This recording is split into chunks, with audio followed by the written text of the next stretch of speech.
Warahmatullahi wabarakatuh. Salam kenal sahabat-sahabat semuanya. Mudah-mudahan kita semua dirahmati Allah Subhanahu wa taala. Amin ya rabbal alamin. Menjelaskan materi PAI kelas 7 tentang hakikat salat dan zikir. Salat secara bahasa adalah doa. Secara istilah adalah seluruh perbuatan dan ucapan yang dimulai dengan takbiratul ihram dan diakhiri dengan salam. Salat fardu hukumnya wajib bagi muslim laki-laki dan perempuan, mengacu kepada syarat wajib salat dan syarat sah salat.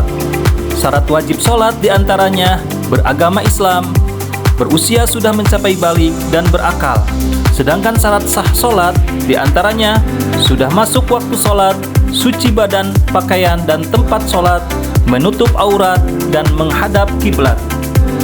Adapun yang membatalkan salat diantaranya adalah berbicara dengan sengaja, banyak melakukan gerakan di luar salat, berhadas saat melakukan salat, menempelnya najis di badan, pakaian dan tempat salat, terbukanya aurat, mengubah niat, berpaling dari kiblat, makan dan minum ketika salat, tertawa dan murtad.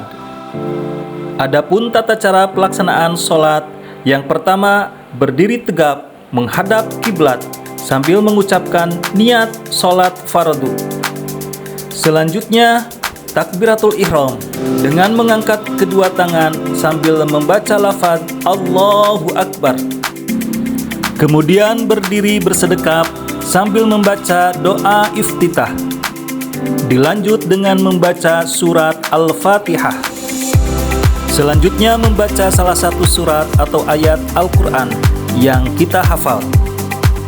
Setelah itu kemudian ruku dengan membacakan doa ruku Subhana rabbiyal azimi wa bihamdihi sebanyak 3 kali. Setelah ruku kemudian i'tidal dengan membaca doa i'tidal. Setelah i'tidal kemudian sujud dengan membaca doa Subhana rabbiyal a'la wa bihamdihi sebanyak 3 kali. Setelah itu melakukan duduk di antara 2 sujud sambil membaca doa. Kemudian melakukan sujud kembali dengan membaca doa sujud sebanyak 3 kali. Setelah itu tasahud awal. Kemudian tasahud akhir.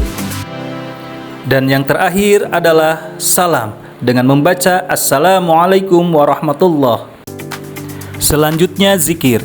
Zikir artinya mengingat kepada Allah Subhanahu wa taala dengan cara menyebut namanya.